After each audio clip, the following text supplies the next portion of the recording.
اعوذ باللہ من الشیطان الرجیم بسم اللہ الرحمن الرحیم۔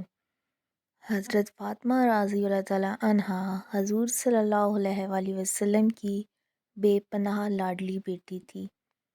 ان کی بے شمار فضیلتیں قرآن پاک اور کتب حدیث میں بیان ہوئی ہیں۔ اگر ہم ان کی فضیلتیں بیان کرنا شروع کریں تو شاید کبھی ختم ہی نہ ہوں۔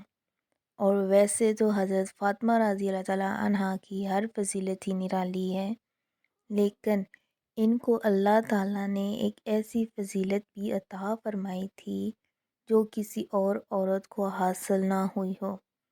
ویسے تو سارے اہل بیت کی پاکی اور طہارت کے متعلق بے شمار احادیث بیان ہوئی ہیں، لیکن جگر گوشہ سرور کائنات صلی اللہ علیہ وآلہ وسلم حضرت فاطمہ رضی اللہ تعالیٰ عنہا ایسی پاک باز عورت تھیں کہ اللہ نے ان سے حیض الفاظ کو بھی دور رکھا۔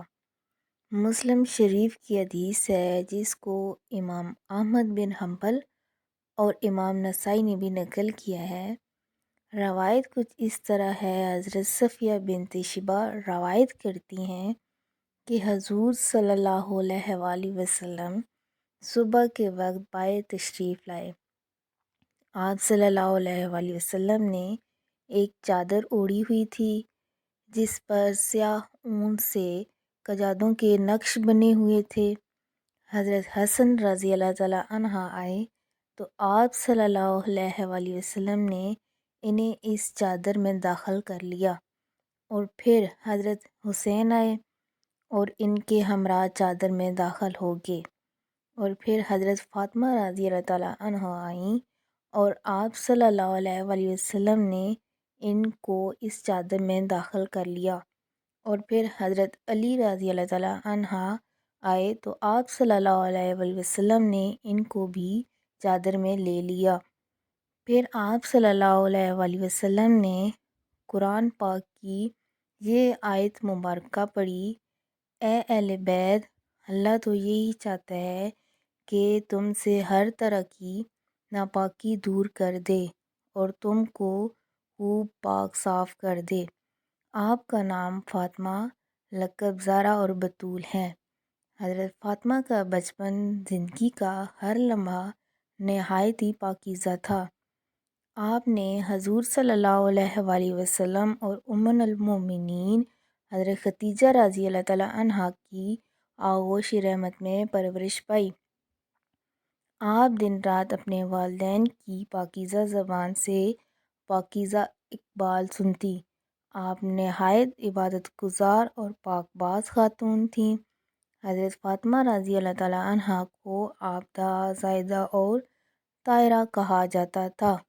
حدیث پاک میں ہے کہ آپ اخلاق کو عبادات، گفتار و کردار میں اللہ تعالیٰ کی نبی صلی اللہ علیہ وآلہ وسلم سے بہت مشابہت رکھتی تھیں۔ نبی کریم صلی اللہ علیہ وآلہ وسلم آپ کی پاکیزہ میں ایک سنتے تو فرماتے، فاطمہ تو انسانی حور ہے، سبحان اللہ۔ حضور صلی اللہ علیہ وآلہ وسلم اکثر فرمایا کرتے تھے، فاطمہ میرے جسم کا حصہ ہے، جس نے اسے ستایا اس نے مجھے ستایا۔ حدیث مبارکہ کے الفاظ ہیں کہ فاطمہ تمام جہانوں کی عورتیں اور سب جنتی عورتوں کی بھی سردار ہے۔ ایک اور حدیث میں آتا ہے کہ جس نے فاطمہ کو ناراض کیا اس نے مجھے ناراض کیا۔ امام نسائی حدیث مبارکہ روایت کرتے ہیں، اللہ کے نبی صلی اللہ علیہ وآلہ وسلم نے فرمایا، میری پیاری بیٹی فاطمہ انسانی حور ہے، جس نے نہ کوئی گندگی اور رطوبت آتی ہے اور نہ ہی میل کچیل۔ حضرت علامہ جلال الدین سے سیوطی رحمۃ اللہ خصائص الکبریٰ میں لکھتے ہیں، جب بھی حضرت فاطمہ کے ہاں بچہ پیدا ہوتا تو وہ ایک گھڑی کے بعد ہی نفاس سے پاک ہو جاتی، یہاں تک کہ ان کی نماز بھی قضا نہ ہوتی۔ اس لیے آپ رضی اللہ تعالیٰ عنہ کا نام زہرا رکھا گیا۔ حضرت سیدنا علامہ الدین رحمۃ اللہ خاتون جنت کی شان و عظمت میں حدیث مبارکہ بیان کرتے ہیں کہ حضور صلی اللہ علیہ وآلہ وسلم نے ارشاد فرمایا، میری پیاری بیٹی فاطمہ انسانی شکل میں حوروں کی طرح حیض و نفاس سے پاک ہے۔ اور حدیث پاک میں ہے کہ حضرت علی رضی اللہ تعالیٰ عنہ سے روایت ہے کہ میں نے اللہ کے نبی صلی اللہ علیہ وآلہ وسلم سے عرض کیا، یا رسول اللہ صلی اللہ علیہ وآلہ وسلم، آپ نے بطول نام کیوں رکھا؟ تو اللہ کے نبی صلی اللہ علیہ وآلہ وسلم نے فرمایا کہ حضرت مریم مادر عیسیٰ بطول تھیں اور دوسری حضرت فاطمہ بطول ہے۔ بطول وہ ہے جس نے سرخی نہ دیکھی ہو۔ بے شک حضرت فاطمہ رضی اللہ تعالیٰ عنہا کا بھی ایسی کیفیت سے دوچار نہ ہوئی تھیں جیسے خواتین ہر مہینے ہوتی ہیں۔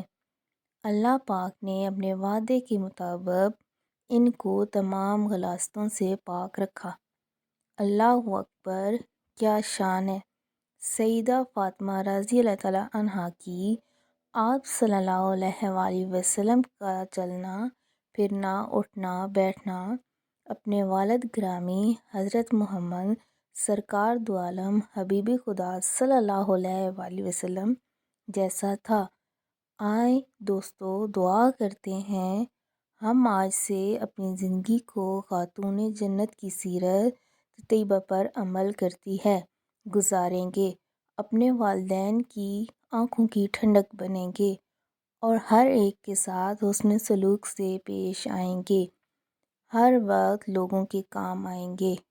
اے اللہ پاک، ہمیں اپنے پیارے حبیب صلی اللہ علیہ وآلہ وسلم اور حضرت فاطمہ رضی اللہ تعالیٰ عنہا کے نقش قدم پر چلنے کی توفیق عطا فرما اور ہمارا خاتمہ ایمان پر فرما، آمین یا رب العالمین۔